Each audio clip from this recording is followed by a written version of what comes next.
Já, ég ekki. Fyrsti þátturinn. Já, fyrsti þátturinn. Loksins þetta að fara í loftið. Já.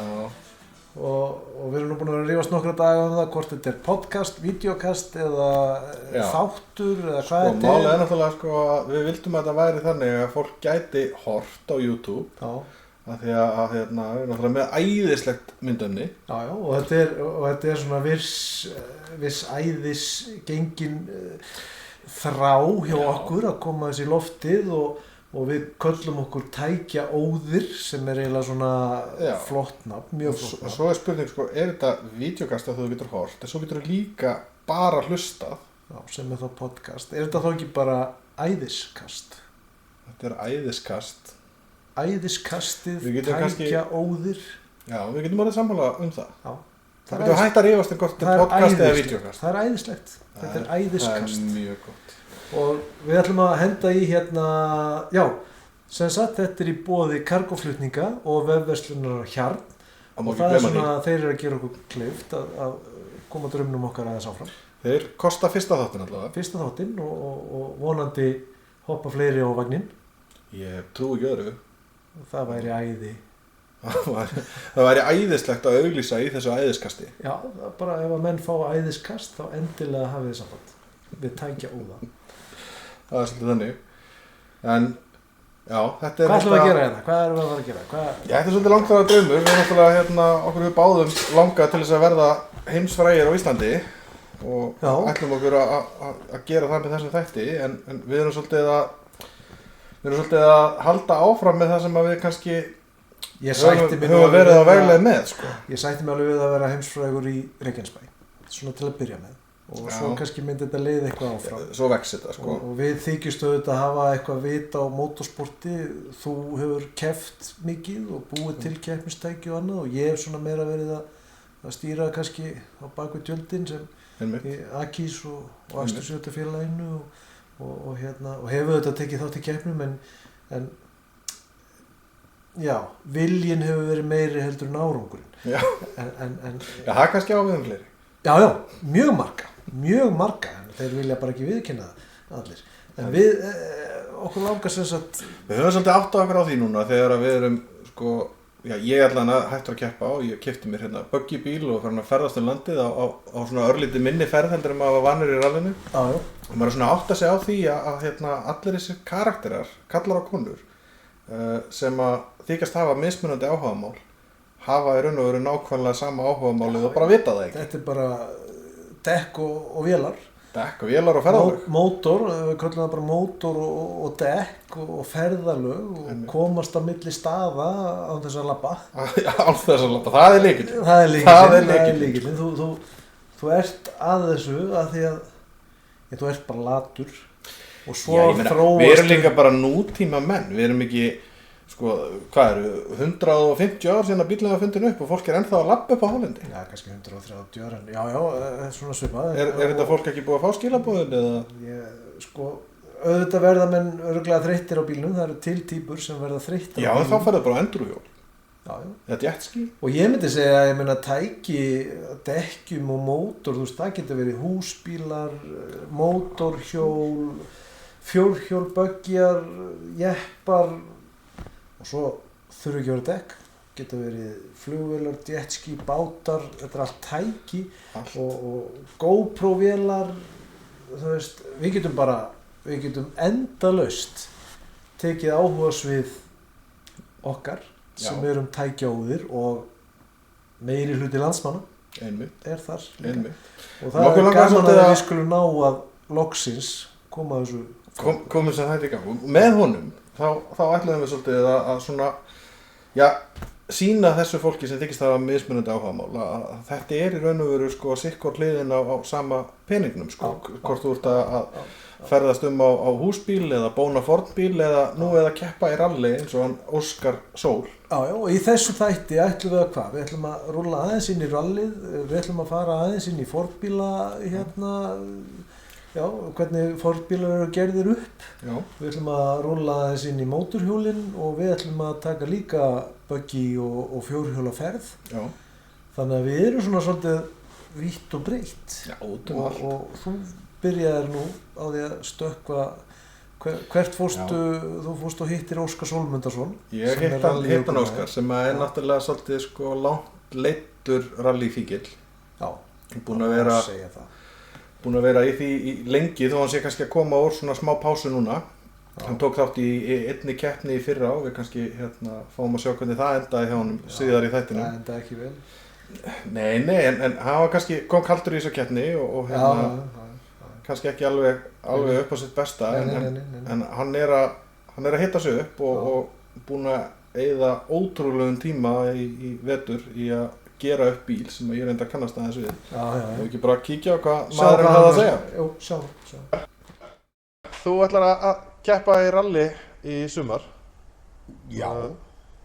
Á þessari bifreið? Á þessari bifreið. Við bara erum búin að vera að smíða hana í vetur upp úr öðrum bíl sem við keyptum í fyrra og hann verður,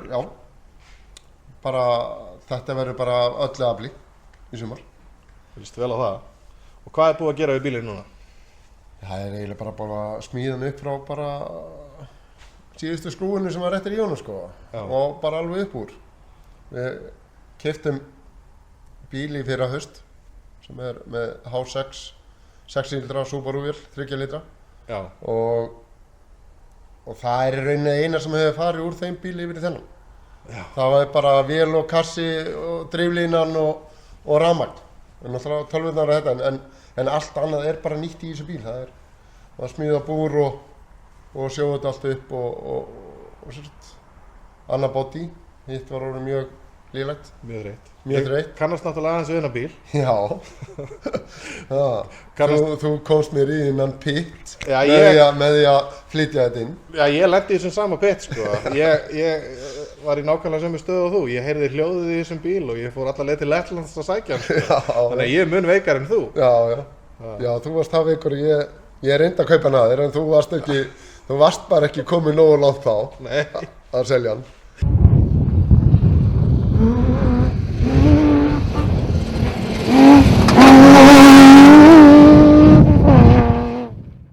En það endaði með því að ég náði honum og við erum búin að smíða þetta allt upp og þetta er hljóðið verður það þá í nýjum bíl. Það er fyrir mestu. Það er fyrir bestu og mestu. Það er bara klart og hann verður bara þannig að það er í rauninni bara allt annað nýtt í þessum bíl og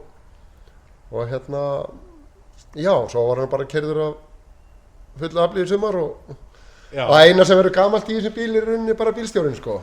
En hvernig er það? Ætlar að fara að keyra þetta til sigurs eða ætlar bara að keyra til að vera með? Já, ég hugsa allir sem að þekkja mig vita það að ég fer ekki til þess að vera bara með.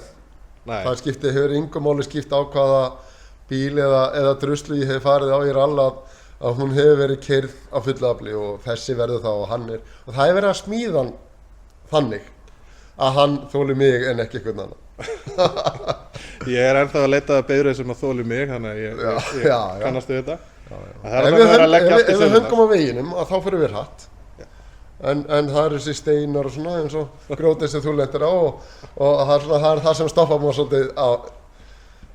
Það er bara ekkert alltaf sem að vegurinn er sammála þeirri vegferð sem maður er á. Nei, það er bara þannig.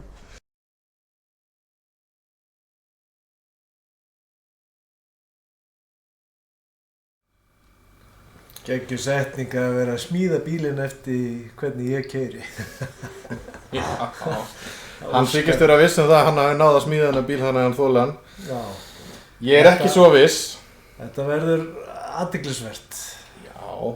Það er gaman að sjá menn leggja svona mikið í þetta. Já, klárlega. Þetta er rosa flott hjá honum og bíllinn flottur en einhvern veginn er það í rallinu að eins og Mike Tyson sagði, þú ert með plan, fangur til einhver slæðir í rót.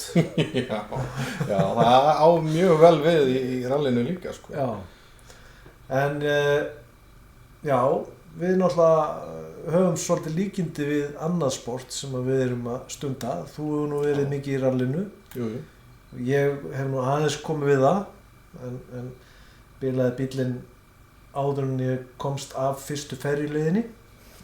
Já. Ég vil ekki neitt meira um það. Nei, ok. En ég hef verið meira að ferðast landið á böggjum og fjórhjólum síðustu 17 til 20 árin, ég veit ekki hvað og við erum náttúrulega búin að koma okkur upp helviti myndarlegum hóp, melrakkar, stór og flottur hópur að ferðast landið og það bara búið að vera ótrúlega skemmtilegu tími að búa þann hóp til. Við erum að fara 20, 30, 40 saman stundum og allt land og höfum farið horn í horn og allavega og fórum til dæmis núna daginn svona skemmtilegan svona eiginlega má kalla byrjendaferð hérna Reykjanesið.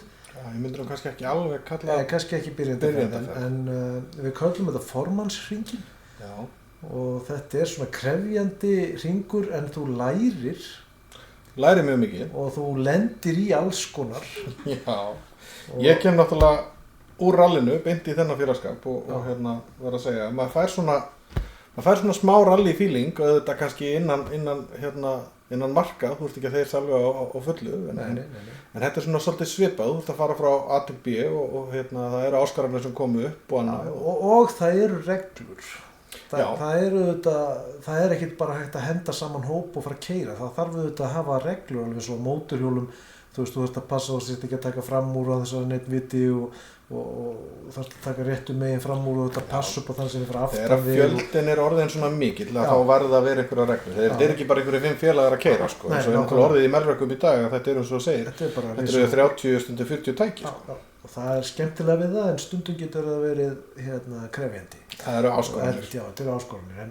En ég fékk hann Sæmund, æskuvinn minn, til þess að fara aðeins yfir ferðina með okkur og ef við ekki bara renna okkur inn í það. Rúlum því í gang. Formannsferðin er formannshringurinn. Hann er farin minnst okkar einu svona ári, melrakirnir hafa farið hann í nokkur ár. Og formannshringurinn kallast formannshringur af því það er svona risastór hringur þar sem þú getur lent í bara öllum landshlutanum. Við keyrum frá Reykjanesbæ austur í litlu kaffistofu, þaðan upp á svokallaða 1000 vatna leið sem er upp við Ölkelduhálsinn og þaðan niður í Hveragerði, niður í Þorlákshöfn og tökum Sandana tilbaka og venjulega höfum við farið Suðurstrandarveginn og Djúpavatnið og það allt saman tilbaka en nú er náttúrulega út af jarðhræringum það vesen, þannig að við höfum þurft að fara fram og tilbaka línuveginn allavega inn í Kvartmörgund. Það tókst nú ágætlega, þrátt fyrir að hafa ansi mörg tæki dottið út. Ég er auðvitað alltaf fremstur af því ég er formaður og ég sé ekki kannski allt sem er að gerast í ferðinni. En Sæmi hefur verið alla tíð svolítið eftirtektarsamur og séð svona spaugilega hliðar á mörgum málum. Og hann er yfirleitt aftastur, eða svona með öftustu mönnum. Það er gott að hafa hann þar, hann er til friðs þar. Hann var að fatta núna fyrir nokkrum dögum af hverju hann er aftastur. En með að þú ert að bulla þetta, þá takk mér svona í hug. Af hverju þarf alltaf að fresta brottfarartímanum þessu? Fyrst var þetta 9, svo 10, og svo 11. Já, það er flóð og fjara í Þorlákshöfn sem ræður því. Ég fæ ekki ráðið því og... Það voru menn voru alveg í auðgóðu ástandi og allt saman? Já. Ég hef kannski ekki klukkan 9 en allavega klukkan 8. Ég nefnilega heilt að það þurfti að fresta... Nei, það var ekki út af því en út af því við frestu... Menn voru að drekka rauðvín? Út af því við frestu, þá fórum við og fengum okkur rauðvín, fyrstu frestun. Það var út af flóð og fjöru þennan dag, það var mjög óhentugt. Það var ekki svona snemma stað. Ég hef ekki komið tíma að uppnast það hvers vegna hann er hérna. Þetta er einn af fáum mönnum sem eru í melverklum sem getur staðið upp í hárinu. Ég er ekki sammála því. Menn þorum að segja sína skoðun. Það segir allir. En þeir eru samt koma ekkert aftur með. Já, það er þannig. En Sæmi hefur svona frítt spil svolítið. Það er ekki að vinda fyrir ekki, það er bara að horfa á það. Þannig á Patterson. Þannig er ég að reyna að koma inn í hausinn á fólki reglurnar í akstri. Passið að sjá hvar fremri maður beygir og passið að aftari maður sé á eftir ykkur. Það gengur þetta. Og reyna að leiðbeina því eins og sér þarna þá erum við röð og röðin á að haldast alla leið. Það er öryggisatriði en það er ekkert alltaf allir sem heyra hvað maður segja og koma nýjir og þá einhvern veginn rjúka þeir fram úr og fara á vitlausan stað í röðinni og ég hef nú lent í því að menn hafa farið fram fyrir mig og fara svo bara ykkurt, veit ekki hvert þeir vera að fara. Þetta eru 30 manns og það eru 30 kongar. Já, það er gott að átta þig á því. Það eru 30 kongar í ferðinni. Já. Þegar halda allir að þeir viti betur heldur en farastjórinn, það er alltaf þannig. Þannig að þá þarf maður bara að vera harður. Stefnumannstjórnum hef ég kannski virkað svolítið harður en þetta er ekki illa mitt. Ég er að hugsa Segðu mér það frá tækjunum sem að það. Þó nokkuð af fjörhjólum. Já, í þessari farið var mikið af fjórhjól. Já. Segway, Polaris, Kaman, hvað, 75, var 75 í hjólum það? Nei, Jú, byggdu það var allavega 650 og það var Segway, Segway, buggy kom líka. já, 2 Segway buggy, Já. og þannig er Þeir ekki 3 þá. eða 3. Polar, Polaris Rúbar. Og Helvíti svo flott. náttúrulega eldri buggyar, Canon buggyar segi ég, þeir voru 2. Já. Það var CF Motobuggy, já. Já.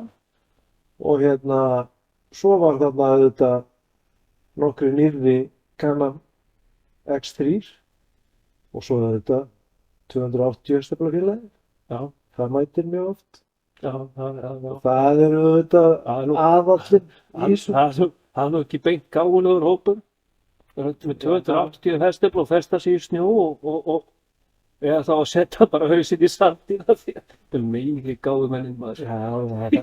Við sjáum það aðeins eftir. Já, ég held að það sé nú allt í lagi spyrta það tvísvar. Já. Kannski þú takir Já, það. við erum alltaf að detta hérna inn í, Já. við erum að detta hérna inn í snjóun upp á 1000 okkar leiðinni. En svona að því við erum komin í snjóin. Hvað sagði þú allt í einu við mig hérna morguninn þegar ég var með úrhleypi búnaðin og annað í? Já, Hvað sagði? já, ég sagðist ekki að netta að taka vetrardekkin undan. Já. En tókst samt slöngutar og slúðis. Tók loft. Sástu einhvern tímann eftir því? Ég sá eftir því þarna. Nú, akkurat. Akkurat þarna. Þarna. Já.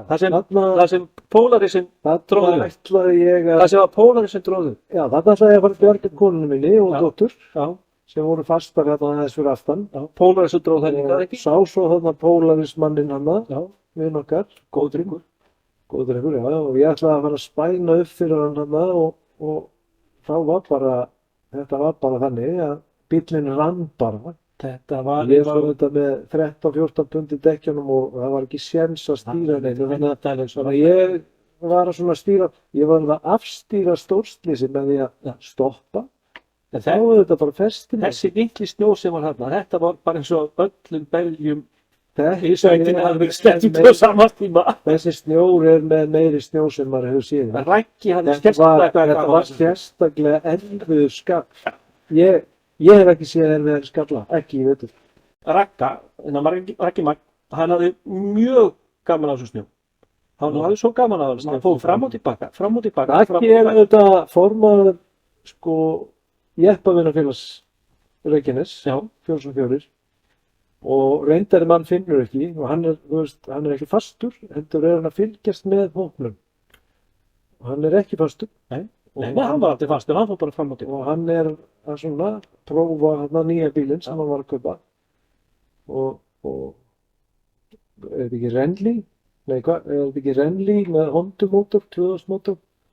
Þetta eru öflugir bílar.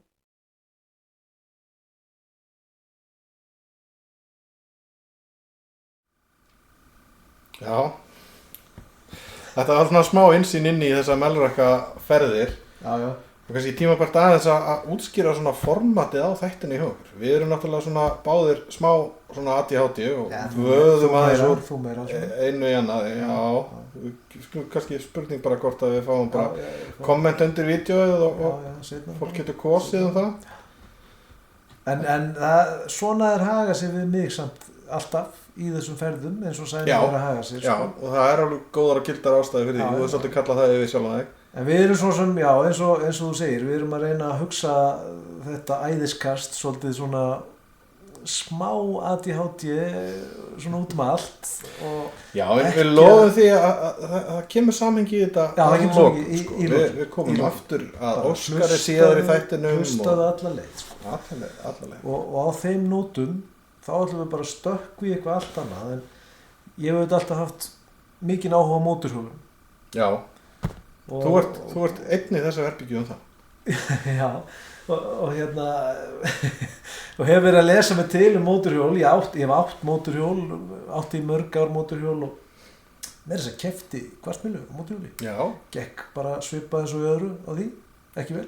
Já, en þú komst allan að ráslínunni.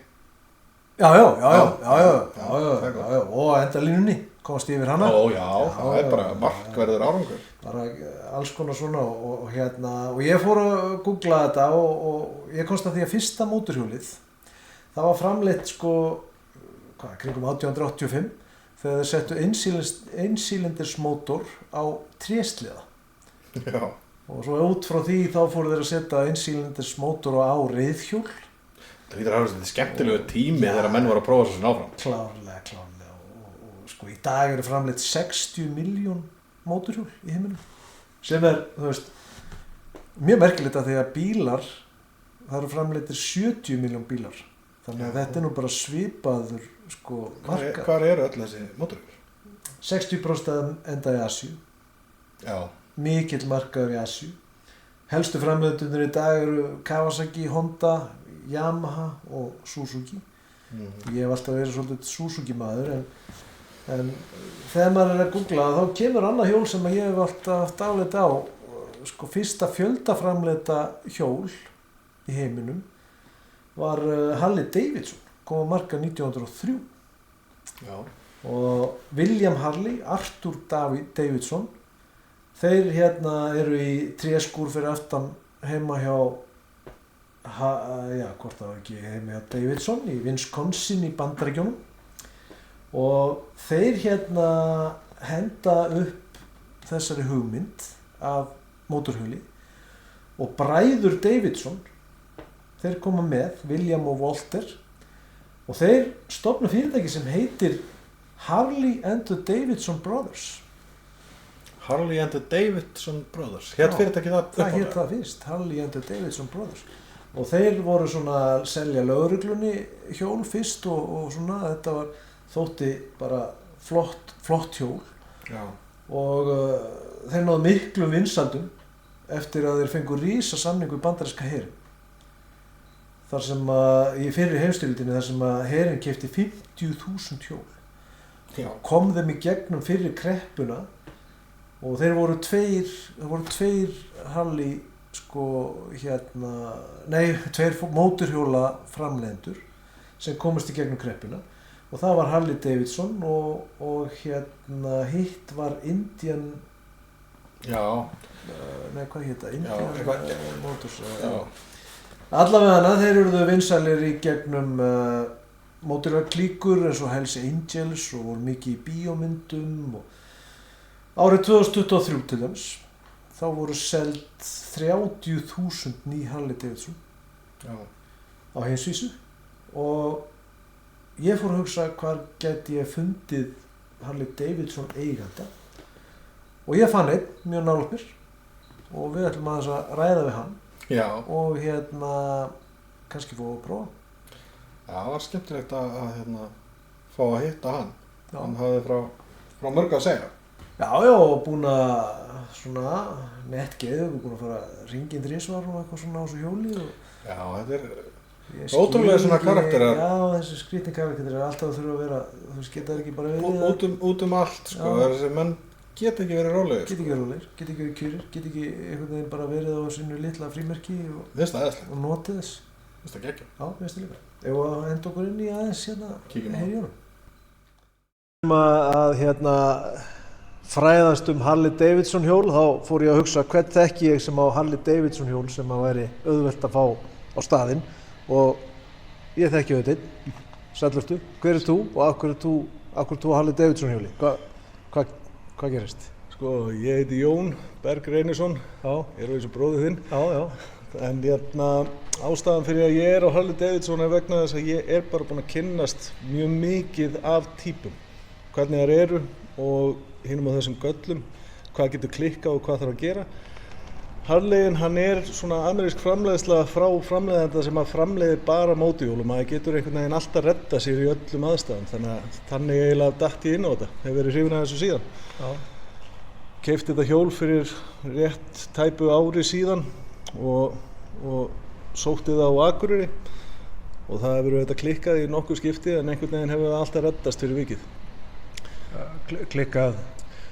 Fyrsta ferðin var nú ekki alveg draumaferðin upp á það að gera, maður hoppaði á hjólið, maður brunaði af stað og var með alveg svoleiðis heitan og góðan sæluvind 17. júní þarna fyrir norðan. Manni leið svo vel, en svo einhvern veginn þegar ferðin var að verða hálfnuð og drafði á sér. Já. Ég endaði með því að sparka af því einn af petrolunum og svo hristist það til á meðan að ég var í framúrvextri og ég þurfti að hægja á mér og fólki horfði á mig eins og ég var eitthvað klikkaður. Já. Hvar varstu þá? Við Bifröst, svo það byrjum 10 km frá. Þeir hafa nú yfirleitt sagt að Harley Davidson, ef það ekki olíupollur þá það bilað. Já. Þannig að þetta þannig með þetta hjól? Það nú auðvitað líka annað sagt þetta sko, Harleyin, hann leikur ekki olíu, hann svitnar hestöflum. Hann svitnar hestöflum, já. En hvað segirðu komið langt síðan? 1 ár síðan og eignast þetta hjól? Tæplega 1. Það var bíladaga sem ég flaug norður. Það hafði ég verið búinn að gera díl að koma og skoða hjól. Var að vísu búinn að sjá það áður og leist vel á það og ákvað að fljúga norður og keypti það á staðnum og síðan bara ók ég heim. Já. En þú varst að segja mér skemmtilega sögu áðan, þú ert búinn að fara nokkru sinnum á Akureyri og jafnvel lengra á þessu ári. Sko, yfir síðasta ár þá myndaðist þessi pæling að vera ekki bara bæjarúntari og kannski vera að fara að skjótast og fá sér ís í einhverjum bæjarfélögum í kring, þannig að ákveðið var að taka einhverjar hringferðir en ég ákvað að fara þá eina ferð til þess að hita upp og fór einn. Það var mjög erfið ferð. Það var rosalega þreytandi og fór illa með líkamann en tók mig það bil 3 daga með stoppi á Akureyri í 2 þegar ég þurfti að hvíla mig. Já. Og svo þegar ég kláraði restina af leiðinni þá var ég svo búinn í löppunum að ég gat alltaf stíga af hjólinu. En út af því ég fór þá ferð þá hitti ég fyrir góðan vinn sem að spurði mig hvort að ég væri þá ekki klár í að taka eina ferð og innan við sólarhring. Ég sagði já, gefið mig kannski viku eða 2 til þess að jafna mig. Hann hringdi mig eftir 2 daga og við fórum daginn eftir. Það var bara þannig. Og í heildina þá fór ég 3 hringi í kringu landið á innan við 2 vikum. Innan við 2 vikum? Innan við 2 vikum. 2 hringirnir voru gerðir á innan við sólarhring. Já. Og hvað, bara þið 2, fyrst þú einn, svo þið 2, einhverju fleiri, þetta stærri hópur? Alveg í einhverjum hópum sko, það safnast að rosalega mikið. Mótorhjólasamfélag á Íslandi rosalega stórt og mikið til og eiginlega bara allir mjög góði vinir. Þannig að það bara hent saman í hóp og svo bara hjóla og haft gaman að því. En hvað segir konan við þessu? Já, konan eftir að ég fór að taka svona rosalega mikið af mótorhjólum þá ákvað hún að fara í prófi sjálf. Hún endaði bara með því að vera á Harley Davidson við hliðina á mér. Já, hún líka á Harley? Já. Og stærra hjólið en þú auðvitað? Já, auðvitað. Það má ekki vera þannig. Það má ekki vera öðruvísi en það sko. Meiri manneskja á stærra hjóli. Hvaða mótor eru þessu? Þetta svona alvöru 2000 kúbík og 130 hestöfl og eitthvað? Já, við skulum nú ekki segja það sko. Ég í minna mæli. Ég með 88 mótor sem er framleiddur á Harley, kallast Twin Cam. 1450 kúbík. Okay. Og þetta hjóli frá 2006 og kallast Softail Deuce. Það öðruvísi típa en flest allir aðri Softailar og rosalega þægilegt og gott hjól bæði í það að vera rúnda innan bæjar og fara lengri ferðir. En konan, á hvernig hjól hún? Hún á Sportster 1200 kúbíka. Ok. En ég hef nú aðeins komið við mótorhjól. Mótorhjóli einhvern tíðan og reytið þið nú í leikskólan. Kannski fékkstu æðið þar. En einhvern tímann ætlaði ég að fara í svona chopper eins og þetta og ég fékk lánaðan chopper í Reykjavík og keyrði Reykjanesbrautina suðrættir. Mér aldrei leiðist eins mikið. Hvernig að keyra chopper hringinn í kringur landi? Maður svona hugsar, þetta hlýtur að taka bara óra tíma og hvernig eru sætin á þessu? Sko, sætið á mínu að vísu er mjög óþægilegt. Eins og við sjáum þarna þá er ég með svona það sem við kallum gamlingjabóða. Værirðu þá búin að fara oftar hringin ef það væri þægilega sæti? Sennilega, af því að ég hef verið með verki í rófubeininu, bakinu og alls konar við það að gera þessar nokkru hringi sem ég hef farið. Sko. En utan það sko að vera fasturinn í hjálminum, það var nú einn snjall maður sem að sagði mig þegar ég var yngri og var að byrja svona í mótorhjólunum að vera inn í hjálminum væri svo kallaður sálfræðitími. Og manni líði bara rosalega vel, einn með sjálfur og það líði svo vel og það er eitthvað við það að klippa því í burtu frá aðstæðum. Þú ert bara komin eitthvað, ef eitthvað kemur upp á þá ertu bara þar, það er ekkert stress eða vesen og þú veist það næst í því þegar það næst í því. Þú ert bara búin að ákveða það. Það er bara svoleiðis og það er svoleiðis í mörgu af þessum akstursréttarsportum.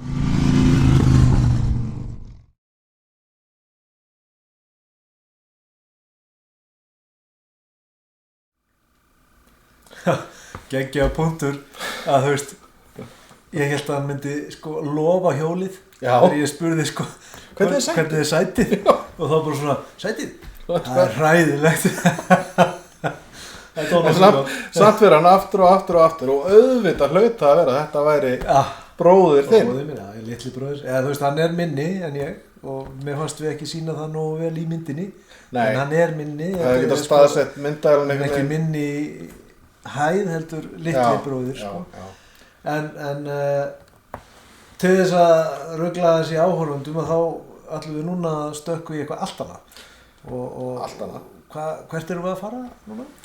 Við hittum afskaplega rólegan og hógværan mann hérna í bæ sem að kallast Magnús. Kallaði Maggi Hotrat. Já. Og mér fannst sérstaklega gaman sko að nú vorum við þetta í skúrnum hjá hann aðeins að skoða áður en að við kvektum á myndaðurunum sko og vorum að dásta að þessum smíðum hjá honum. Og þetta var allt einhvern veginn bara ekkert mál. Og hvað er hann að gera sem sagt? Ég er nú búinn að gefa smá hint á því að maðurinn heitir Maggi Hotrat. Já. En hann er sérst að gera upp fornbíla. Og gerir það svona svolítið skemmtilega nátt. Það er kannski ekki alveg svona eins og fólk heldur þegar maður talar um mann sem er að gera upp fornbíla. Við hefum ekki bara vitt okkur að kíkja á það. Ég held að heldur að fólk sé að tjúna innan á þátt til þess að hlusta á mig og þig eða horfa á innslögin. Ég held að það sé svona 50-50, við erum mjög skemmtilegir. Mér finnst það. Já, og mér. En ég hef heyrt annað, en það bara kemur í ljós. Það kemur í ljós og vonandi mun einhver tjá sig um það. Já. Sælvertu, við fórum við af öll að leita að manni sem að geti gert upp fornbíla og fyrir valinu varst þú. Einn á mörgum? Nei, ég var nú reynd að leita ekkert lengi, ég segi viðurkenni það. En hver er þú og hvað gerur þetta til fræðar? Ég heiti Magnús Magnússon. Já. Vinn sem blikksmiður. Já. Svo hefur við dundað í þessu bara svona hobby, gera upp gamla bíla. Búin að vera lengi í því? Ég átti 30 ár. 30 ár? Margir bílar komnir síðan? Ég hef ekki talað. Þú hefur ekki talað? Selur þú alltaf eða áttu þú alltaf? Nei, svo hefur við gerað upp fyrir aðra líka. Já, fyrir aðra, já. Og ertu bara hérna í skúrnum og hóttunum? Allt gert hérna? Já. Og hvar geymur bílarna þegar þú ert búið með það? Það er inn á geymslehúsinu á Tindagötunni. Já. Hvað ertu lengi að gera upp svona cirka einn bíl? Ég var 10 ár með þennan rauða hérna. Já. Svo ég er búinn að vera núna í 6 ár, eða 7 ár með þennan. 7 ár með þennan, já. Og hvað er það sem drífur þig áfram í þessu? Af hverju ertu að eyða 30 árum í þetta? Áhugi. Já. Mest. Er jafn mikill áhugi að keyra bílana eins og að gera það upp? Já. Og það er svoleiðis? Já. Já, ok. Man grunar ofta að það sé sko bara uppgerðin sem að... Nei, ég nota alveg fullt tilbúið. Já, þú notar það? Já. Hvað áttu marga núna? Ég er með 3 gamla. 3 gamla? Já. Hvaða típur af bílum? Það er Ford Popular 53, svo Coupin 46 og svo Packardin 41 módelið. Já. Ok, og þú varst 10 ár með Fordin. Kom aldrei upp hugsunin hættur, gefst upp? Nei, það kemur aldrei. Ég veit ekki, það byrjaði á þessum. Já, nei. Og hvað er það við sérstaklega þessi ár sem að heilla þig? Fyrir 60? Já. Það er bara lukkið á þeim. stóra Já, númer. þú ert inn í, já, fyrir 60, Já. já, útfæstur þar. Hvernig finnst þér þessi bílar sem er að koma út í dag? Lúkið á þeim? Þeir eru svona sviplausu sumir. Já. Myndirðu gera upp eftir 40 ár Hyundai Coupe? Ef hann myndi vera til. Já, já, maður er til. Það er ekki víst að vera til. Nei, nákvæmlega. En að þessum Packard, hvað hérna, af hverju þennan Packard 41 forseta bíl? Hver er ástæðan? Sem mest ástæðan því að sagði allir þetta vera ónýtt þegar það tók í hann. Já, þetta er svona challenge. Já. Já. Hvað heldur þú verið lengi með hann? Það eru nokkur ára viðbútt. Já, nokkur ára. Þetta er komið hvað, 5-6 ár? Nei, ekki svo held ég. Nei, 4 ár kannski. Já. Er alveg friður til þess að vera vesens til þess og er tími í þetta? Já. Já. Það er bara að skipuleggja sér vel. Já. Og hvað getur sagt okkur eitthvað kannski bara þessa báða bíla fyrst þeir eru hérna inni? Við byrjum á Packardinu. Hvað getur sagt mér vesenið sem þú ert búin að lenda í? Það var eiginlega, ég var að leita húddina, það tók meira ára að finna það. Já. Af hverju vantaði húdd á hann? Það fór af þegar hann var fluttur frá Bíldudaldri Reykjavíkur, fekk á sig brotsjó. Hann fluttur á hafi? Já, upp á dekki, skilst mér. Já. Og dallarinn fekk á sig eitthvað brot. Og fauk húddið af? Já. Og voru aldrei fundist aftur? Nei.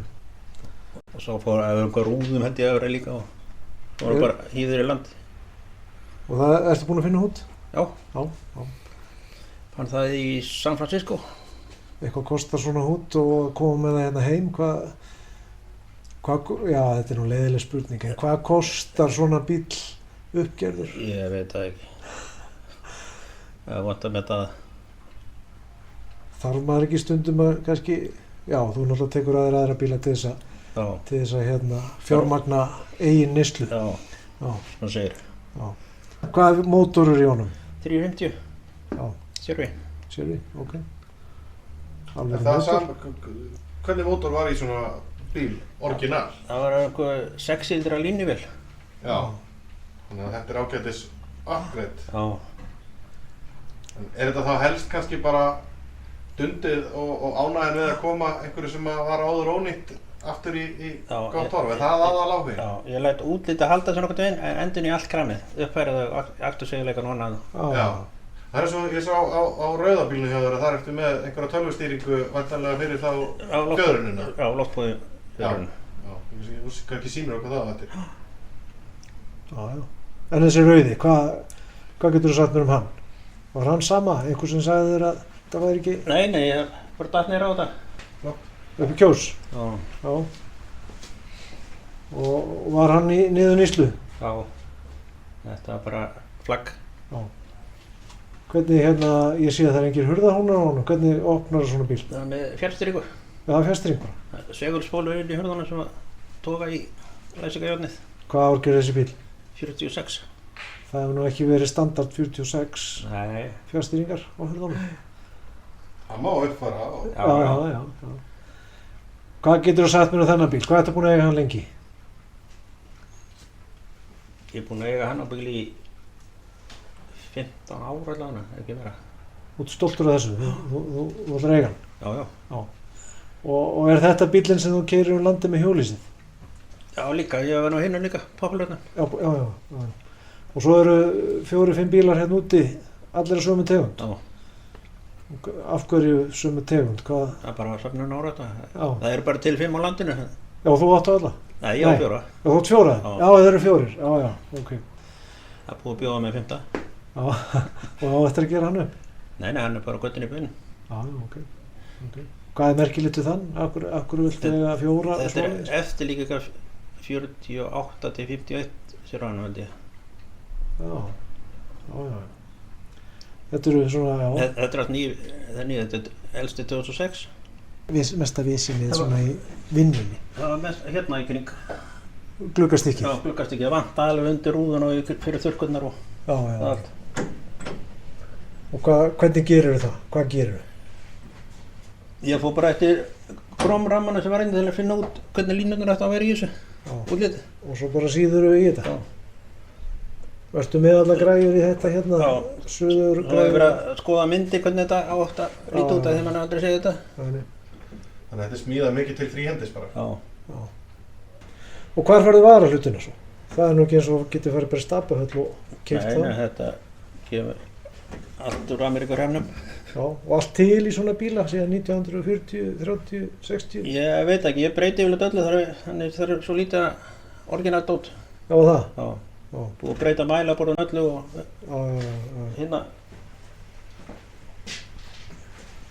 Það er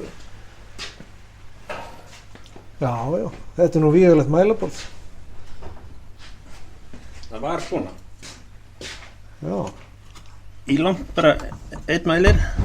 Já. Það eru konið nokkri mælar svona, Já. þetta er orðið aðeins svona. Já. En stýrið, er það Það er, getið það úti líka. risastórt stýriðin og skiptingi stýri? Já. Og hvað er þetta margra manna bíll þegar hann er tilbúinn? Ég held að þetta sé 6 manna bíl. 6 manna bíll? Er þetta ekki sama og Al Capone var alltaf á? Eða svipað? Þegar þeir stóðu utan á Já. bílunum? Það er gaman að sjá svona bíl í aksjón. Hérna þetta með Ford, hvað árgerði þessi? Getur sagt mér eitthvað þennan bíl? 46 mótilið. 46. Hvaða típa bíl er þetta? Ford Coupe. Já. Og hann er venjulega, er það ekki með háum Jú, topp? það er búið að lækka Það er búið að lækka. 3 tonn með toppinn. Er þetta ekki svona mikið notað í bíómyndum, Jú. þessi típa? Og ég hef nú séð þig taka hring með hjólhýsi aftan í þessu. Já. Er það rétt hjá mér? Já. Já. Hvar geymur það? Það er hérna bara fyrir utan skúrinn. Já, það er bara hlutan. Já. Og hvað? 64 mótilega hjólísi. 64 mótil? Nei, 65. Já. Og hvernig setur þú svoleiðis aftan í? Það er hérna. Númerun lyftu upp og stungið í. Já, er prófílstykki bara þannig inn? Já. Já. Svo sést ekki að þeir eru ekki að nota. Það er ekki orginal. Og hvað komast mörg líki í þetta skott? 1. 1. Það var bekkur í honum. Já. Og setti stóla og smíðaði stokk á milli. Já, smíðarstokkin. Já. Þú verður ekki pantað hann einhvers þar. Nei. Og mælaborðið, er það? Það er orginal. Það er orginal. Hvað segir konan við þessari þráhyggju? Þessum gömlu bílum og Hún er bara með í þessu líka. 30 ár í bílskúrnum og... Ég er að það á vísum stað. Já, þú veist, hún veit hvað það er. Já, jú. Þetta er bara flott. Þú færði alltaf skoðun á það? Já. Tipp-topp. Þetta er bara ótrúlega flott. Hörðu, ég sé hérna að það er engin hurðahotn á honum. Það getur nú ekki verið orginal og hvernig opnaru svona bíl? Það opnaði fjárstýringu bara. Á fjárstýringu? Já, og hún dettur það bara út. Var þetta orginal, Nei. hvað sagði, 1900? 46. Já. Og þú setti þetta sjálfur í? Já. Áttu ekki Tók til að... alla krómlist og allt króm af honum. Já, á að vera meira króm? Já. Já. Það listar ekki hérna á honum og Já. hjá glöggunum og Þetta er flottur bíll, maður. stuðar hann af og allt fram á nátanum. Já, það er engin stuðarinn. Og þessi ljós, er þetta orginal allt saman? Þetta er Cadillac 59. Já, þetta er Cadillac, já. Þú ert ekki nokkru stökustu vandræði með að mixa svona bara á. Þetta lítur nú, maður myndur nú ekki giska á að þetta væri ekki orginal nema maður Nei, nákvæmlega. bílinn sko. Þú sér það þegar þú segir það. Já. En svona, tókst þú toppinn niður á honum sjálfur? Já. Og það er ekkert mál? Nei. Þeir eru ekki eins flottir. Smá föndur. Já. Það finnst það ekkert mál, getur þú kent Begga að gera svoleiðis? Já, geti ég komið og tekið niður á pærónum kannski? Já, það væri kannski hægt á honum að þið er ekki beinarúðir í honum allar hringinn. Jú. Já. Það væri til í svona lúk. Þú erum í þetta bara? Já, fyrir mig þetta. Þú sér að Þetta er næsti aftur að var þáttur. bógin í þessum. Já. Ég breytt inn í split window og þá gott ég haft þær litla beinar. Já. Sparaðir aðeins við sinni. Já. Þú ert svona útsjónsamur í þessu. Ertu þá að skoða þetta á netinu? Og... Já, ég hef líka á sýningunum úti þá. Já, þá sérðu þetta. fullt af hugmyndum. Já. Ertu búin að hafa margar sýningar? Sé ekki að fara nálega 30. Já, það er svoleiðis. Og alltaf ég gaman. Já, búin að fara hann í yfir 20 ára á hverju ári. Já, og ertu að fara núna Já. Og varst alltaf hvað, í mánuð úti, 2 vikur, 3 vikur? Ég held 3 vikur. Já, og konan með? Já. Þetta líst mér vel á. Bara, takk fyrir að leyfa okkur að hnýsast inn í þetta. Það er minnsta málið.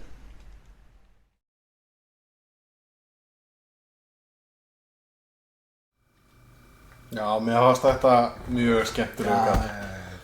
Já, ég er búinn að setja hérna fjastýringar á hurðarnar og ég er búinn að uppfæra alla fjöðrun og það er konar nýja vélar í þetta og þetta er ekki mál. Og svo bara ef það virkar ekki þá kaupið bara eitthvað annað og set það. Já. Ekkert vesinn og þetta er ekkert mál og við varum skeggjað sem að við reyndar höfum greinilega ekki náð að taka upp að þegar að ég var að spurja hann út í, þú veist, að vera þarna í bílskúrnum maður og þú veist, öll kvöld, þetta hlýtur að taka svakalega af þér tíma og þetta er náttúrulega bara áhuga mál og ég segi, ferðu bara út í skúr og hverju kvöldi og þá sagði hann sko, ef það er bílamynd í sjónvarpinu, en ég er búinn að ákveða að fara í skúrinn, þá fer ég bara í skúrinn. Sjónvarpið stýrir mér ekki. Nei. Mér finnst þetta geggjusetning. Já, ég meina, þú nærð ekki þessum árangri að að vera iðin við þetta. Hversu oft er maður búinn að sitja í sófanum og þú veist, nú fer ég niður í aðstöðu að græja eitthvað og svo bara klukkan 12 og gerir ekki neitt. Það tekur ekki, fyrst ég fór ekki að... Já, nákvæmlega, þetta er bara, mér finnst það geggjusetning. Við eigum að tileinka okkur þetta. Já, hann er flottur og mjög gaman að kíkja þarna og sjá þetta hjá honum. Við kannski kíkjum til þess ekkert maður aftur við fáum að fylgjast kannski fáum að sjá þessi tækja á ferð. Já, nákvæmlega. En ég held sko, miðað við uppfærslunar á Fordinum hjá honum, þá reiknaði ég með að þessi pakkart muni fljúga. Við fáum að sjá það vonandi ef við gerum fleiri þætti, við náttúrulega gerum fleiri þætti. Það bara hlýtur að vera. Það hlýtur að vera. En til þess þurfum við náttúrulega hvatningu, eða ekki? Jú. Við viljum að fólki lofsyngja okkur á samfélagsmiðlum og hreinlega krefjist þess að fá meira. Þetta er náttúrulega bara fyrsti þátturinn, svona svokallar pilot. Já. Og við ætlum svona umvíða völl í þessum þáttum eins og við sögum áðan og þess vegna kannski hoppum við aftur kannski núna inn í mótorhjólið. Já, víðan völl. Já. Sumir myndi segja ADHD en skilur við erum ekki starfn á milli. Já, við erum á rófinu. En hjólið sem við vorum að prófa sem sagt áðan. Já, hvernig hjól var það? Þetta er Harley Davidson hjól sem er Softail Deuce. Og þetta er vinsælasta Harley Davidson hjólið. Það er með 88 mótor, 1450 kubik eins og Jón sagði, 2 knastása og knastásarnir voru setti 2 til þess að minnka víbringin upp í stýrið.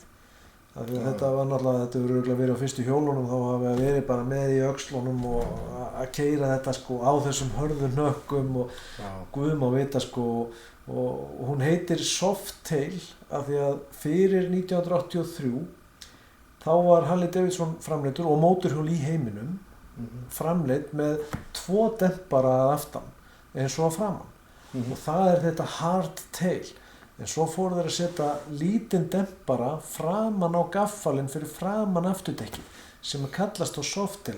Þá náðu þeir meiri líkt Já, sem er kannski svona eins og frakkanir gera að þá er hún skásett fjöðrunin og þar með lengra travel á henni. Já, verður meira, verður þægilegri fjöðrun og hann er falinn undir sætinu. Þannig að þú ert með svona... Sem að gefur hjólinu líka ákveðið svona lúk. Já, nákvæmlega og aðrir mótorhjólamenn eða mótorhjólaframleiðendur hafa leikið þetta eftir. Og Deuce útgáfan er að það er meira króm og bakresti tekið af og eitthvað svona gert svona aðeins flottara. Og þetta er Willie G Edition. Já, það er þetta hauskúpu. Það er þessi hauskúpa. Merki sem að þetta er eiginlega í guðatölu, þetta merki hjá Harley. Willie G Davidson. Er sem sagt strákur einhverja af þessum öllum Davidson bræðurum hann hafði mikil áhrif á Harley Davidson á sínum tíma, var í 50 ár viðloðandi fyrirtæki markaðssetningum, hannaði hjólinn og hannaði þú veist allar markaðsvörur og börnin hans, Bill og Karen, þau eru ennþá, þú veist, þannig að þetta er fjölskyldu fyrirtæki frá 1903 sem er náttúrulega bara þetta er svaka saga þegar maður fyrir að googla þetta. Og þetta merki er honum til heiðurs? Já, það var sett á hjólið til þess að merkja... En þetta er ekki öllum hjólið? Nei, þetta er þetta Willie G Edition með svörtu hauskúpunni og leitið að því. Og hjólið er svart með miklu krómi, hannað fyrir langferðir, þó að nakkurinn sé kannski ekki alveg þannig. Nakkurinn er ekki hannað fyrir langferðir. Og fyrirgjöf, það er ekki hannað fyrir. Það er ekki, já, það hlaut eiginlega að vera. En er með hæfipedala og það var geggja að gera. Geggja að snúa því við á bara tíkalli, sko. Bara ótrúlegt hvað það var þægilegt. Þetta er reimdrifi hjól og hjólinn sem eru sko með driföxlinu, þau eru miklu erfiðar í að snúa þeim við svona ört og bara þegar við fórum að prófa, þú veist, ég hef aldrei séð svona mikla umferð þannig á Iðavöllunum eins og akkurat þegar við fórum að prófa þetta, var ótrúlega, en ekkert mál að snúa hjólinu við og á lágum hraða og hraða og gefa því og hækkun og stýrinu, mér leist ekkert á þegar ég settist á þetta, en það er einhvern veginn, þegar þú ert komin af stað þá fattar það af hverju er þetta og ert svona bara þetta var bara er þetta skárri staða heldur en að vera svona sportstæð? Já, í fóstustellingunni á einhverju 1100 súku þetta er svona fyrir eldri menn. Ég verð að reiða mig á þína reynslu þarna því að ég sko prófaði skellinöru eða enduro hjóli eða hvað sem það kallast þegar ég var 15 ára gamall. Og eftir þá stuttu upplifun, þetta var um klukkutími, þá lofaði ég sjálfur með því að ég myndi aldrei nokkurn tíma að fara á 2 hjól aftur því að ég er bara þannig típa, ég þarf að hafa 4 hjól og veltibúr í kringum mig. Já, og þú átt ekkert til að prófa þetta er rosalegt frelsi að vera á mótorhjóli. Ég trúi því vel, sko. Og að vera á svona hjóli, hljóðið, 2-falt púst, þú veist, upplifunin var bara já, þetta var svakalegt sándi. Já, ég varst þetta bara rosa gaman. Varst ekki með eitthvað meira pröfuna og eitthvað samtal? Við erum með eitthvað meira þarna. Sko, í fyrsta lagi þá getur maður nefnt að maður er alltaf að hlakka til svona undir endan að ferðin sé búin með hvernig manni líður í líkamanum. En þegar ferðin byrjar, fyrstu mínúturnar eru rosalega erfiðar vegna þess að þú ert ekki viss. Þú ert ekki viss hvað þú ert að fara út í, hvernig veðrið verður, hvort að vegirnir séu í lagi, hvort að koma eitthvað upp á og þú hugsar út í næstu 20 pluss tíma og ert bara spáið hvað þú ert geðveikur, að reyna að takast á þetta. En leið og þú ert komin áleiðis, að finna fyrir veginum, hraðanum, vindinum, vera búin að fá allan að frið og ert búin að skoða umhverfið, þá er þetta allt öðruvísi. Þú ert komin á leið, þú getur hætt við að snúa við en það væri engin tilgangur í því. Og þegar þú ert komin halva leið þá er það ennþá betra því þá er bara ein leið heim sko, annarkvort hringinn. En yfir höfuð þá hafa þessar ferðir nú aldrei gengið algjörlega klakklaust fyrir sig. Það hafa komið upp á komur, það hafa verið mismunandi sprungin dekk. Í eitt skiptið hengum við í móa í 2-3 tíma að bíða eftir bíl til að sækja hjól, sem var að vísu þetta hjól. Í annað skipti þá fór ég á hlið í Hornafirðinum, á Hornafjarðarbrúnni held ég hún heiti og þar á frekar ljótt slys en endaði mjög fallega vegna þess að við náðum að púsla saman hjólinu og á endanum þá held ég að við ekið 1000 kilometra eftir það á hjólinu eins og það var og ég líka bara í góðu lagi sem betur fer, endaði betur en það leit út fyrir að vera. Og mikið af þessum ferðum innihalda rosalega mikið af svona breytingum, skilyrðum, veðrið. Hvert einasta skipti sem við höfum farið þá höfum við hugsað út í það að við séum með veðurglugga, getum elt góða veðri allan hringinn. Svo koma upp tafir og annað og síðan verðum við fyrir einhverju kannski eins og sprungnu dekki og þá tefjumst við kannski 1-2 tíma þangað til það er búið að redda hjólinu eða annað og þá kannski mætir okkur þoka eða rok eða rigning. Við höfum aldrei lent í snjókomu eða það alvarlegri snjókomu að það við þurft að hætta en þetta hefur oft verið rosalega tvísýnt. Eins og til dæmis í ferðinni sem að ég fór á hlið þá tókum við ekki eftir því fyrir að byrja að rökkva að framljósið mitt var að byrja að vísa niður á við. Þannig að þegar við keyrðum inn í svartþoku þá sá ég bara skuggan minn varpast beint fyrir framan mig að því að hjólinn fyrir aftan mig voru með svo skær ljós og ljósið mitt var ekkert að vinna á því. Og það var nótið þess að gera þig hálf geðveikan á ferðinni sko. Og þið segja náttúrulega að þú veist að tala veðrið sko, er það ekki í markasetningu Íslands if you don't like the weather, wait a minute. Það er eiginlega Það meira breytist bara jafn hratt og þú keyrir. Já, þú veist, í mótorhjólamennskunni það eiginlega meira þannig að ef þú býður þessa mínútu þá versnaðu bara versnaðu sko. Já.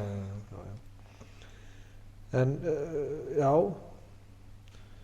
ég veit ekki, við kannski rúllum aðeins yfir hjólið á eftir og svo er nú gaman að fá að prófa.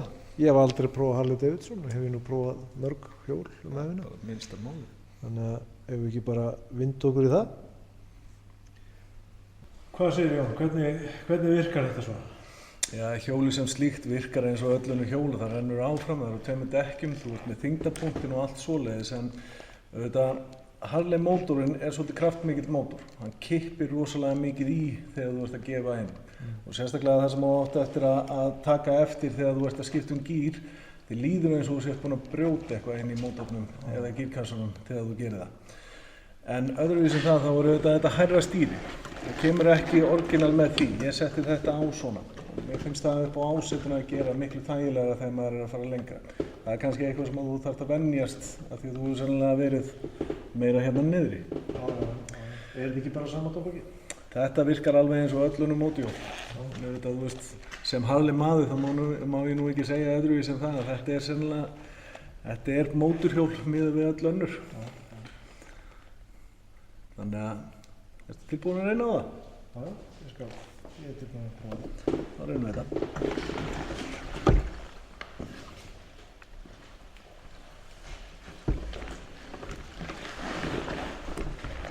Já, ég skil hvað meira með sætið. Þetta er nú ekki mixta sætið sem ég hef sest á. Enda sko, þú veist, ég vill nú ekki játa það en ég setti þennan auka gamlingjabúða á það svo ég myndi þola að fara ferðir sko. Ég held þú allar að segja fyrir mig en takk fyrir að fara ekki þáka. Ég vil ekki segja það beint. Hvað verður maður ekki þreyttur í öxlunum á þessu monkeybar? Nei, þetta, ég verð mun þreyttari bæði í mjóbakinu og öxlunum ef ég er að halla mig fram. Þetta heldur mig góðum. Ég er að halla mig betur aftur og sitja beinn, minni þreyta. Ok. Og hvar er þetta sett í gang? Hver á að sjá eitthvað á þess að taka? Þetta er nú... Sko, Harley konsólinn á þessu hjóli er þannig uppsettur að hann er með lyklaskrá sem að þú setur bara lykilinn í og svissar á eftir það þarft ekki að hafa lykilinn. Þannig að þá bara svissar maður á. Svissar þarna, já. Svo er það bara að taka afdreiparann af og starta.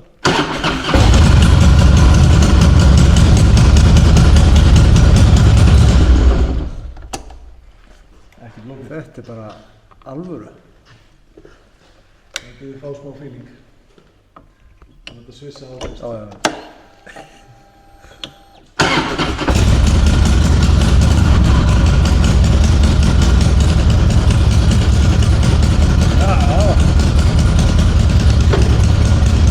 Þetta höggið sem það fara. Go to motionarray.com and enter a world with over 2 million creative assets to bring your vision to life.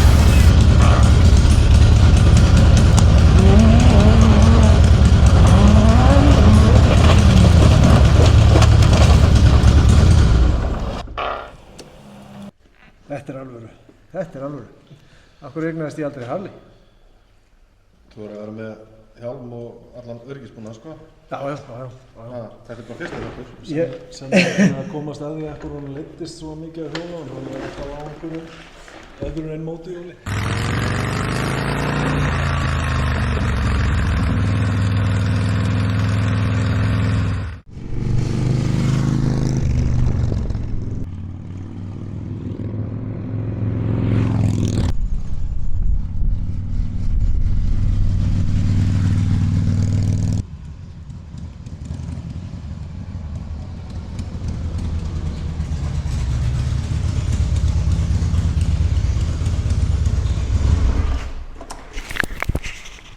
Jæja, hvernig var þetta? Þetta er athyglisvert. Maður er búinn að gleyma þessu. Hvernig er að vera á mótorhjóli? Þetta er ótrúlegt hjól. Það rífur í. Þessar Hondur eru helviti öflugar. Já, þetta er nú reyndar ekki Honda. Sko, sem Harley maður þá verði ég nú ávítaði núna, sko. Svona tala maður ekki.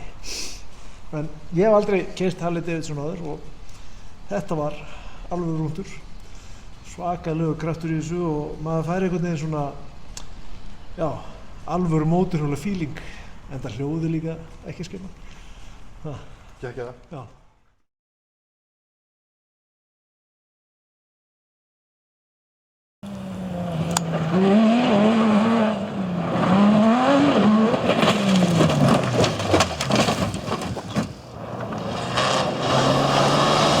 Já, sætt, það var að gera spanna. Þetta var hann Óskar vinnur okkar. Þetta. Svona endaði keppnin í fyrra. Já, og þetta er sami bílinn og hann er búinn að vera að gera. Já, þetta er sami bílinn. Þetta er kannski ástæðan fyrir því að það er allt orðið nýtt í bílnum. Það var ekki bara því að menn vildu vera rosa flottir á því. Var þetta á ferjuleiðinni sem hann velti? Nei, reyndar ekki. En Óskar má nú eiga það, hann var nú í topp baráttu í þessu rally þegar þetta gerðist og hérna, þrátt fyrir þetta væri fyrsta skipti sem hann var að keyra hennar bíl. Hann náði strax góðum tökum á honum og keyrði hann gríðarlega hratt, en kannski aðeins of hratt þarna. Hefur við ekki bara að vinda okkur í að horfa á setja hlutana viðtalinu við hann, Óskar? Eyða tíma frá því bara í október. Þá erum við búin að eyða tíma í þessum bíl nokkur kvöld í viku og upp í það að núna síðustu 2 mánuði erum við búin að vera hverju einasta kvöldi og takk konurnar okkar að leyfa okkur það en og ég meina Maggi, ég er náttúrulega, börnin mín eru orðin það gömul en Maggi er mín lítið barn og við erum bara búin að vera hverju kvöldi og helgar að smíða þetta því að það kemur alltaf eitthvað nýtt upp og svo erum við með eins og við erum búin að fá að vera inn í bílar í hjól hjá Garðari og að vera með Garðar á öxlinni það er nú bara ekkert fyrir hvern sem er sko. Hann er búin að vera sko með stóru augun sín og bara onni í öllum sprungum og öllum suðum og bara taka okkur í gegn sko. Það er öll smáatriði. Það er það. Já. Og vélinn var tekin upp Sami Subaru tók vélina og kassan og það er allt nýjutekið og það var smíðað nýtt búr í hann heima á Suðurnesjum, Almar og þeir félagar smíðuðu búrið og svo fórum við svona verslanaferð til Byrjallars núna í vor þar sem við fórum til Nicky Grist sem er heimsfrægur aðstoðarökumaður og heimsmeistari keypti hjá honum stóla og belti og hjálma og galla og allar svona öryggisbúnar sem þarf í þetta og þannig að tími og peningar eru bara eitthvað sem við viljum ekki hugsa í þessu en þetta verður, hann á að verða pottþéttur inn á fyrstu leið í fyrsta rally. Ég get sjálfur votta fyrir það að taka þátt í rally sko ótengt því að smíða upp nýjan bíl að það er sennilega það tímafrekasta sem að menn geta lent í og líka það dýrasta. Og ofan í það að smíða bíl og vera kláran rétt fyrir fyrstu keppni, það er náttúrulega gífurlegt álag. Já, það er það og það er margt óvænt sem kemur upp. Já. Og við erum núna sko, hún sér að ég er 55 ára á árinu og Maggi er ekki orðinn 30 sko. Og hann er á fullu núna að finna húddskóp á þennan bíl sko. Hann er okkar vantur húddskóp sko. En ég er ekki þar. Ég vil að inngjöfun og bremsuna virki pottþétt sko. Já, voru það ekki með kynstýrstrákarnir sem komu með orðatiltækið if you can't be the fastest, be the flottest? Akkurat. Ég ætla að reyna að vera bæði. Já. Við verðum allavega með flottasta hljóði. Það er bara hljóði í þessu bíl tekur þessu turbóbíla og bara setur þá mjög aftarlega á listan.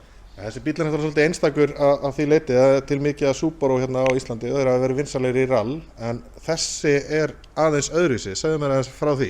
Hvernig er hann frábrugðinn? Sko þetta er non-turbo, það er engin turbína í þessu bíl. Nei. Og þetta er 6 sílindra og 3 lítra vél á meðan að hinn eru yfirleitt 4 sílindra 2 lítra turbovélar. Þannig að hún er nú samt ótrúlega létt þessi vél þó hún sé 6 sílindra og þetta er bara ég er svona kannski í og líka hún gerir það að verkum að vera ekki með turbínu, ég gerir það að verkum líka að ég þarf ekki að vera eins hræddur við vatn eins og turbóbílarnir og og við eigum nú svolítið við það að etja á Íslandi að vera með polla, stóra polla og ár og eitthvað og það getur munið einhverju sekundum ef við þurfum að taka þér að þurfum ekki að ágjöra vatni. Það er og vera með, og þetta eru bara mjög áreiðanlega vélar sko, og það hefur segja flestir sérfræðingar að þetta eru bara mjög áreiðanlega vélar og mér líst bara mjög vel á þetta. Svo er náttúrulega söngurinn, VAF 6 söngurinn sem að er hrigalegur. Þetta er bara engu líkt sko. Þú þarft að setja inn eitthvað gott vídeo með þessu hérna, smá svona klippu af hljóðinu í bílinn sko. Við erum að gera það. Finna ykkur góða sko.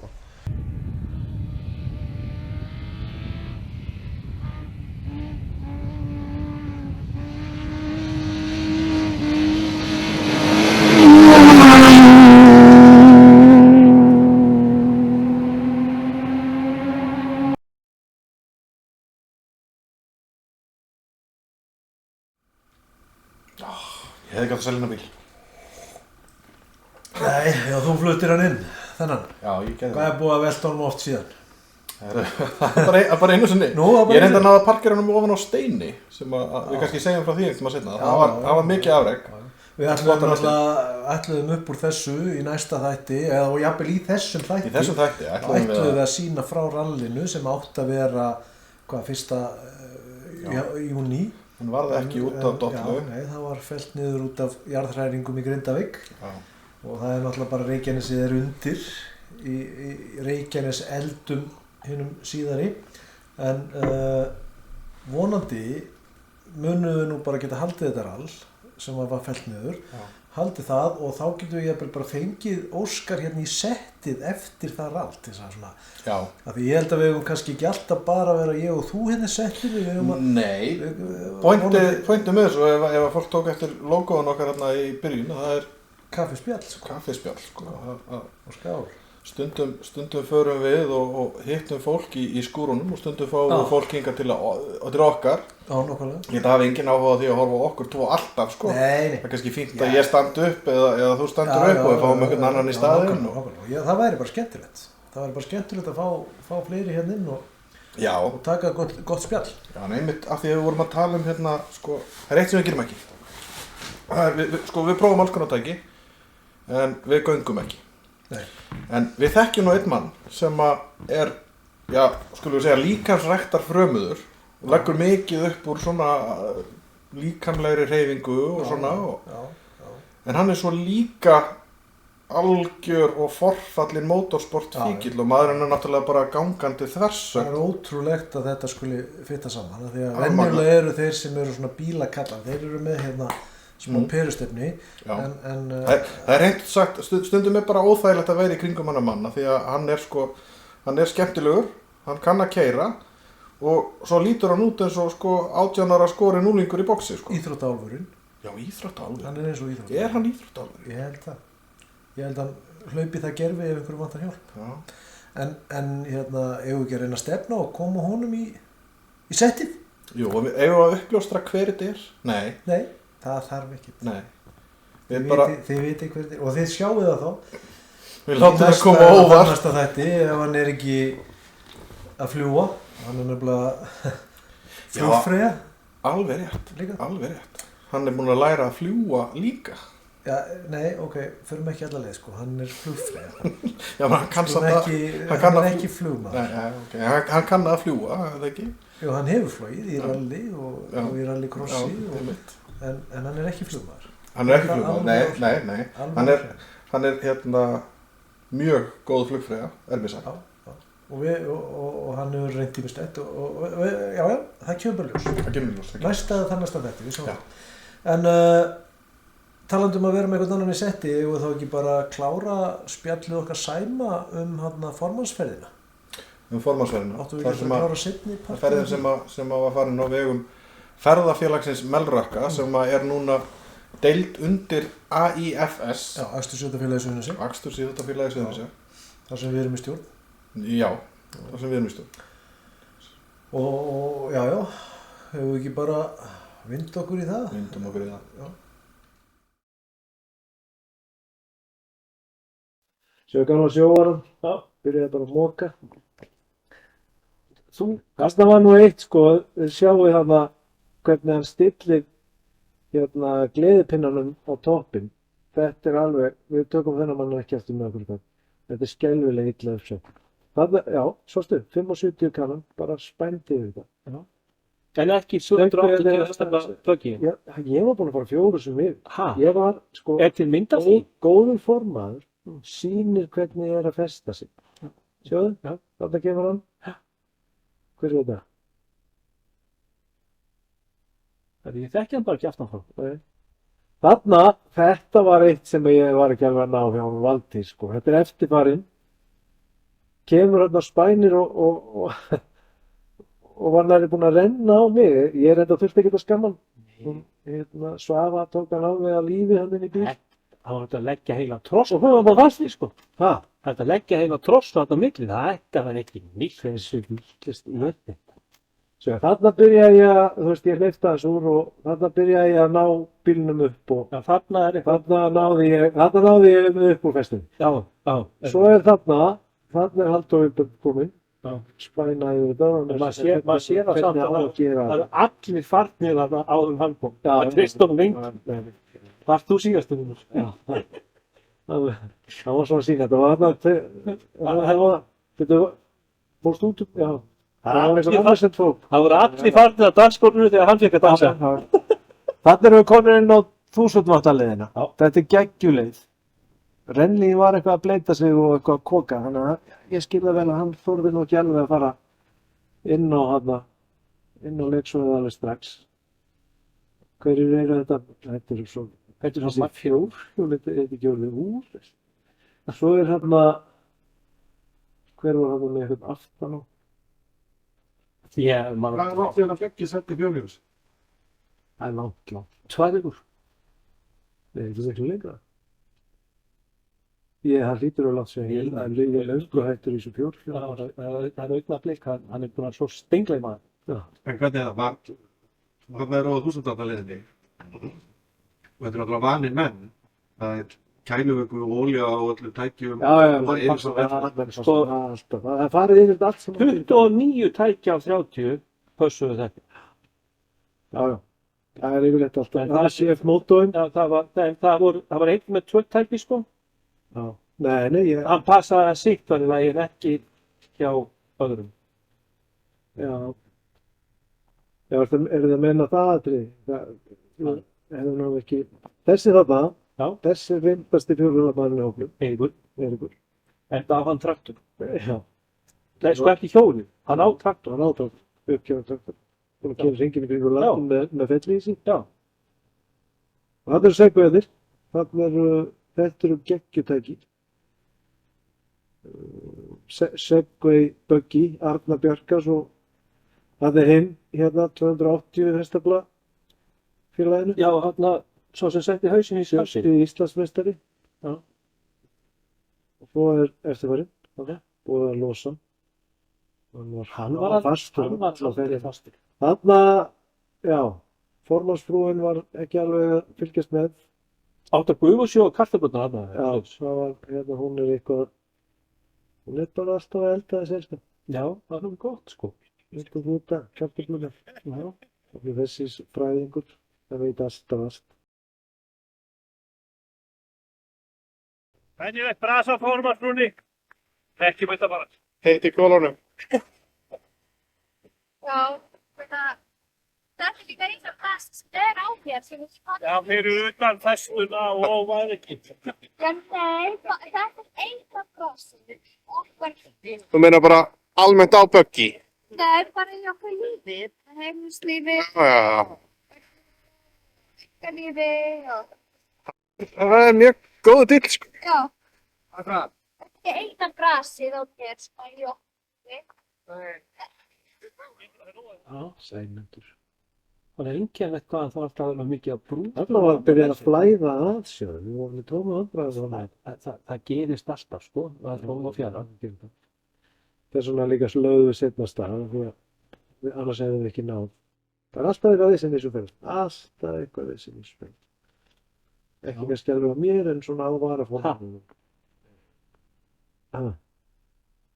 þú veist, stundum er vesinum meira, en það er þá kennslu tími. Hvaða vesen var þarna, sagði? Ekkert sérstaklega mikið, en sko, basically allt er með bíl. En það er víst betra að hafa olíu á þeim. Þeir segja það, sem til þekkja. Já. Og hefðu sumir ekki sitið allt kvöldið að rauðvinsugli, þá hefur þetta verið atriði sem hefur ekki verið vesen, sko, þá hefur náttúrulega farið í þetta. Já. Man gera það alltaf á kvöldin fyrir ferð, þegar það er búið að predika þetta svolítið mikið, fara yfir tækin, hafa þetta í lagi, hann er búin að halda heitt námskeið, sko. Það voru 3 böggjar farnir að reyna að draga hann. Sko, þið byrjuðu með 280 hestaflabílum, hvernig gekk það?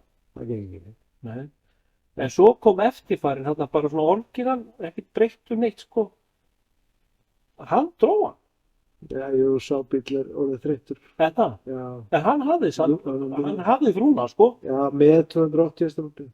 Já, það? Já. Ég man ekki eftir að hafa séð það. Já. Nei, það var búið að kúpla hana frá, sko. Þú náttúrulega varst ekki alveg... Nei, ég fætti hann sjálf. Þú varst náttúrulega farin, þú fórst bara. Ég var endur ekki að skilja ykkur eftir. Ég heyrði að pari sem var þetta lengra Já. með teppi Sýndu okkur það. og svona. Það verður gaman að sjá það. Þetta þú hendur Lágu þarna í flæðarmálinu. Mér fannst þetta gaman að sjá það. Það knúsast.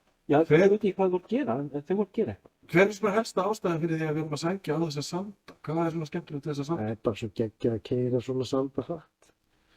Fór það vel hjá öllum? Já, það fór mjög vel hjá öllum hraðkeislan, en svo missa menn sér stundum og ætla að vera meiri töffarar heldur en þeir eru og ætla að fara að spóla í hringi. Ég lenti í þessi Sandvík að ég fór að spóla í hringi og sleit reyn, en Í hvaða skipti? já, fyrsta skipti Sandvíkjum. Já. Þarna séðu sko, maður keyrir þessa sanda og þetta er svona skemmtilegar öldur og svolítið að stoppa og svona, þetta er bara geggjað leiksvæði. Þetta er geggjað mjög skemmt. Og svo er náttúrulega að fara menn að missa sig og í gleðinni og alltaf fara að spóla í hringi og sýna sig og þannig nú Kristján þarna að spóla í hringi og það var alltaf Bjössi þarna Íslandsmeistari sem að gengur betur á stjörnuhjólum en þegar fjórihjólum eiginlega. Hann er að spóla hann í hringi með dóttur sinni og búm. Já. Það fór ekki vel. Maður veit eiginlega ekki hvor hafði meira gaman að þessu. Sáðu hann aftur. Og þarna kemur Kristján örugglega skömmastilegur sko, búinn að vera að æsa hann upp í ruglið. Já. Og þarna sjáum við sko hvað fljótt að Býttu var fólki þarna? Já, Sundist það? Nei, var það? Já, sundist það. Það var eitthvað hana. Og þú klippir það inn í kannski, þetta var skemmtilegt að sjá þetta. Þarna erum við komið í Þorlákshöfn, sem er svona endapunkturinn og svo erum við bara leiðin heim eftir þetta. Þarna erum við búin með sko Krúsutvatnaleiðina, við erum búin með kampana og þú lendir í öllu í þessum hring einhvern veginn. Þú lendir í að keyra upp og niður fjöll, þú lendir í snjó, þú lendir í ám og vöðum og þú lendir í söndum og sandbreiðum. Þú lendir í löngum suðurstrandavegi og svo lendir í Stútafelgum. Stútafelgum, það gerist. Þannig að veit ég nú ekki alveg hvernig hann náði þessu á beinum og breiðu vegi. Bara verið grót. Hann Valli, vinur minn, en hann er náttúrulega velsmiður og hún finnst gaman að svona vissinni. Takk að það komið verkefni yfir næsta kvöld. Það hafði eitthvað að gera. Það er mjög jákvæmt. Já, það er bara. Þetta tekur bara svo langa tíma sko. En það komast nú allir heilir heim þó tækin hafi orðið. Það voru hann eitthvað 2-3 fjórhjól sem voru skilin eftir. 2-3 fjórhjól? Já, það var Gummi, Hilmars. Já, Gummi, já, það fór hérna kúpingin í honum. Já, og hérna Valli. Elsa. Já, út ykkur stoppa hún sagði. Já, það var eitthvað, það var sjóðakartöflur. Já. Og svo týndum við tveimur sem fóru vitlausar leið þegar við komin í Hafnarfjörð. Og svo sagði Hjörvar hingað ekki lengra, ég nenni þess ekki, ég er farin Reykjavíksbrautina. Já. Og hann stútaði reynir í Kúagerði og síðastur heim. Já. Þannig að það voru mikil afföll eins og eru oft í formarsvingnum en skemmtileg ferð og góð leið til þess að eyða sumardaginn fyrsta að mér fannst. Já. Þetta skýt sleppur. Já. Hvert er það að fara næst?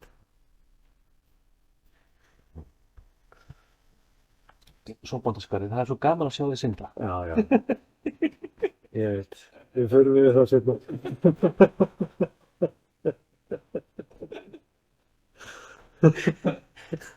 Það er endilega að fara þangað aftur. Já.